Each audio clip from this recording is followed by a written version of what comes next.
1에서 2절. 하나님이 이 모든 말씀으로 말씀하여 이르시되 나는 너를 애굽 땅 종되었던 집에서 인도하여 낸 내 하나님 여호와니라. 20절. 모세가 백성에게 이르되 두려워하지 말라. 하나님이 임하심은 너희를 시험하고 너희로 경외하여 범죄하지 않게 하려 하심이니라. 네, 오늘 이 출애굽기 20장 말씀을 우리가 함께 살펴보기를 원합니다. 제가 이제 창세기와 출애굽기 이렇게 새벽기도 말씀으로 이제 진행을 하면서 이 책들의 관심이 어디에 있었는지를 이제 몇 번 말씀을 드렸는데요. 바로 누가 하나님의 복을 받은 자손들인가 하는 것에 관심이 있다라는 것을 계속해서 보여주었습니다. 처음 시작해서 범죄하였을 때 약속으로 주신 여인의 후손으로 오시는 이가 어떤 계보를 통하여 나시게 될 것인지, 그 계보를 유지하시기 위하여서 어떤 심판을 하셨는지, 또 그 계보를 유지하기 위하여서 어떻게 아브라함을 부르시고 또 이삭과 야곱을 보호하셨는지, 그리고 결국 그 자손인 이스라엘 민족에게 어떻게 행하셨는지를 보여주는 책이 바로 이 창세기와 출애굽기입니다. 어떻게 행하셨습니까? 이제 가장 최근에는 애굽에서 이스라엘 민족을 건져내시고 또 홍해를 건너 광야에서 만나를 내려주시면서 지금 어디까지 이끄셨습니까? 바로 시내산까지 이끌어 오셨습니다. 이것을 왜 보여주고 있는가? 그것은 지금 이 책을 읽고 있는 이스라엘 민족 너희가 어떤 민족이다라는 것을 보여주기 위해서입니다. 앞서 이야기한 모든 약속과 복을 받은 민족이 바로 이스라엘 민족이라는 것입니다. 하나님의 구원의 약속이 출애굽을 통하여서 이루어졌고 또 아브라함과 이삭과 야곱에게 주신 그 약속, 땅과 자손을 받을 민족, 그 자손에 대한 약속을 받을 민족이 바로 이스라엘 민족이라는 것입니다. 이때까지 설명한 이 조상들에게 주신 약속을 이제 이 책을 읽고 있는 이스라엘 민족에게 성취하시겠다라는 것입니다. 그래서 지금 이스라엘 민족이 도착해 있는 이 시내산은 굉장히 중요한 곳입니다. 왜냐하면 하나님께서 애굽에서 구원해 내신 이스라엘 민족과 언약을 체결하는 곳이기 때문입니다. 어제 본문인 19장에서 하나님께서는 이스라엘 민족을 이스라엘 민족을 하나님 앞에 세우시고 이 모세를 이끌어 가셔서 언약을 체결하십니다. 어떤 언약입니까? 어제 본문인 19장 5절과 6절을 보면요, 너희는 내 소유가 되고 내게 대하여 제사장 나라가 되고 거룩한 백성이다 라고 말씀하십니다. 그리고 오늘 본문인 20장을 시작하면서는 뭐라고 말씀하십니까? 나는 너의 하나님 여호와라. 비로소 이스라엘 민족과 하나님 사이에 언약이 체결이 됩니다. 그 언약의 내용은 무엇입니까? 나는 너희의 하나님이 되고 너희는 내 백성이 될 것이다 입니다. 그러니 어떻게 살으라는 것이죠? 이제 하나님 백성다운 삶을 살아가라는 것입니다. 하나님의 구원 계획과 하나님의 백성 삼아주신 은혜를 기억하고 거룩하게 살아가라는 것입니다. 그래서 주시는 것이 바로 오늘 본문의 십계명과 앞으로 주실 이 아주 디테일한 삶의 지침인 것입니다. 사실 내용적으로 본다면 이 내용들은 하나님에 대한 이 신앙적인 부분을 제외한다면 지극히 보편적으로 주어지는 윤리적인 내용들입니다. 인간 사회가 유지되기 위해서 요구되어지는 것들입니다. 부모를 공경하고 살인하지 말고 도둑질하지 말고 간음하지 말고 거짓말하지 말고 이웃의 것들을 탐내지 말고 이 사람과 사람 사이에서 이루어져야 하는 기본적인 것들을 설정하고 그것들을 지키는 것을 통해서 이스라엘이라는 민족 공동체가 유지될 수 있도록 하는 조항들입니다. 그런데 그것들을 어떤 항목 뒤에 두었냐면요, 바로 하나님에 대한 항목들 뒤에 두었습니다. 이것이 무엇을 의미하냐면요, 하나님에 대한 올바른 신앙, 즉 지금 이 언약을 체결하는 당사자이신 하나님과 이스라엘 사이에 올바른 관계가 세워진 다음에 그 위에 이제 다른 사람과의 관계가 세워져야 한다라는 것을 보여주고 있습니다. 그래서 이 시내산 언약은요, 먼저는 하나님과 이스라엘 사이의 관계를 설정하고 있습니다. 이스라엘 민족이 지금 여기까지 온 의미를 보여주고 있는 것입니다. 무엇이죠? 바로 너희는 하나님이 친히 구원하신 백성이다. 너희는 하나님의 약속을 받은 백성이다. 그러니 어떻게 하라는 것이죠? 우선적으로는 하나님 한 분만을 섬겨야 한다. 다른 민족들에게는 신들이 여럿이 있는데 그것이 아니라, 다른 신들이 존재하는 것이 아니라 오직 유일하신 하나님만 계시고 그 하나님께서 우리를 구원하셔서 여기까지 인도하셨음을 알고 이제 지금까지 지내왔던 애굽이나 혹은 이제 앞으로 들어가게 될 가나안 땅의 족속들이 그러는 것처럼 우상을 섬기지 말라. 그들이 그랬던 것처럼 우상의 형상을 만들어서 그것들을 섬기는 것이 아니라 오직 하나님 한 분만을 섬기며 살아가야 한다. 그리고 하나님의 이름을 온전히 드러내는 삶을 살아가야 한다. 또한 하나님께서 제정하신 이 안식일을 지키면서, 이 안식일이라는 것은 무엇입니까? 또 작게 좁은 의미에서 보면은 7일마다 오는 안식일이 있죠. 그런데 사실 이제 안식이라는 것은 이 안식일만 의미한다기보다는 하나님께서 제정해 놓으신 모든 그 절기들을 의미합니다. 그래서 이 절기들을 통해서 무엇을 보여준다고 이야기를 하셨죠? 하나님께서 우리에게 무엇을 행하셨는가? 하나님께서 우리에게 어떤 은혜를 주셨는가? 그것을 보여주는 것이 절기이고 안식일이라는 것을 담임 목사님을 통해서 배웠는데요. 그것은 무엇을 의미합니까? 우리의 삶 속에 그 모든 것들을 행하시는 하나님이 우리의 왕 되심을 보여주는 것입니다. 하나님이 우리를 다스리시는 분이시다라는 것을 보여주는 것입니다. 그래서 하나님이 제정하신 안식일을 지킨다는 것은 무엇입니까? 하나님의 왕 되심을 인정하고 그 다스림 속에서 살아간다라는 것을 의미합니다.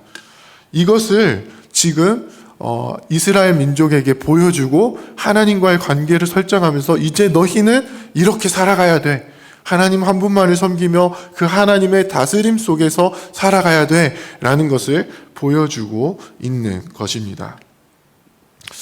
사랑하는 부평교회 성도 여러분, 우리가 이 10계명의 말씀을요 하나하나 깊이 있게 살펴본다면은 그 안에 이제 들어있는 신학적인 의미들을 많이 살펴볼 수는 있겠지만, 오늘은 이 10계명의 전체적인 내용이 무엇인지를 살펴보았는데요. 무엇이었죠?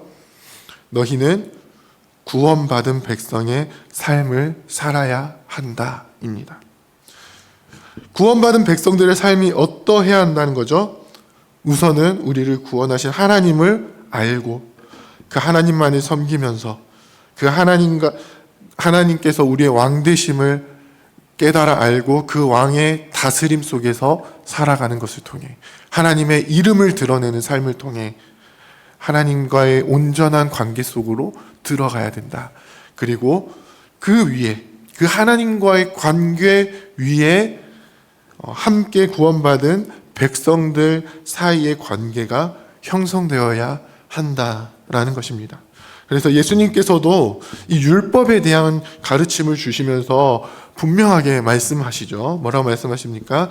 먼저는 내 마음을 다하고 목숨을 다하고 뜻을 다하여 주 너의 하나님을 사랑하라 하셨으니 이것이 크고 첫째 되는 계명이요.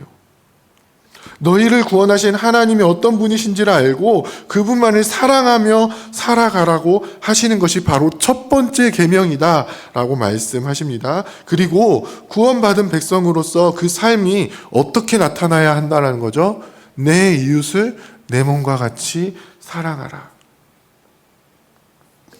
이 이웃을 사랑하는 모습으로 나타나야 한다는 것입니다. 그래서 사도 요한은 또 뭐라고 말씀하냐면요, 눈에 보이는 형제를 사랑하는 것을 통해서 눈에 보이지 않는 하나님 사랑을 나타낼 수 있다라고 말씀하고 있는 것입니다. 결국 무엇을 말씀하는 것이죠? 구원받은 백성들이 어떻게 사랑을 실천하며 살아갈 것인가? 그것을 보여주는 것이 바로 율법이고, 그리고 오늘 우리가 읽은 십계명이라는 것입니다. 그 사실을 온전히 알고 구원받은 백성으로서의 삶을 온전히 나타내 보이는 우리가 되기를 원합니다. 우리를 구원하셔서 자기 백성 삼으신 이 하나님의 크신 은혜를 기억하며, 우리를 하나님 소유로 삼으신 그 은혜를 기억하며, 죄악이 가득하고 우상 숭배가 가득한 세상 속에서 우리를 불러내시고 우리를 구원하셔서 하나님 한 분만을 섬기도록 이끌어 가시는 그 은혜를 기억하면서 오직 하나님 한 분만을 사랑하는 우리가 되기를 원합니다. 그리고 그 사랑에 기초하여서 함께 하나님의 백성된 형제들을 사랑하는 우리가 되기를 원합니다. 그리고 더 나아가서 우리끼리만의 사랑이 아닌 우리가 만나는 모든 이들을 향하여서 그 사랑을 온전히 실천하며 살아갈 수 있는 우리가 되기를 원합니다. 하나님이 원하시는 이 선을 행하는 것을 통하여서 구원받은 백성을 온전히 드러내 보이고, 또 그 백성의 정체성을 온전히 나타내면서, 그래서 하나님께서 언약을 맺어주신 그 말씀, 너희가 내 소유가 되고 제사장 나라가 되고 거룩한 백성이 될 것이다 라는 그 말씀을 온전히 이루며 살아가시는 저와 여러분들이 다 되시기를 주님의 이름으로 부탁드립니다. 함께 기도하겠습니다. 이제 오늘 받은 말씀으로 함께 기도하겠습니다. 우리를 구원하시고 언약 백성 삼아주시는 하나님을 온전히 알고 주님께서 원하시는 삶을 살아내는 거룩한 백성이 되게 하옵소서. 우리의 왕이 누구신지를 분명하게 알고 왕 대신 예수 그리스도께서 온전히 다스리시는 백성이 되게 하옵소서.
이제 개인의 기도 제목을 가지고 하나님 앞에 기도하시기 바랍니다.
수고하셨습니다. 오늘도 하나님의 인도하심 가운데 승리의 하루를 보내시는 우리 재건부평교회 모든 성도님들이 되시기를 주님의 이름으로 축복합니다.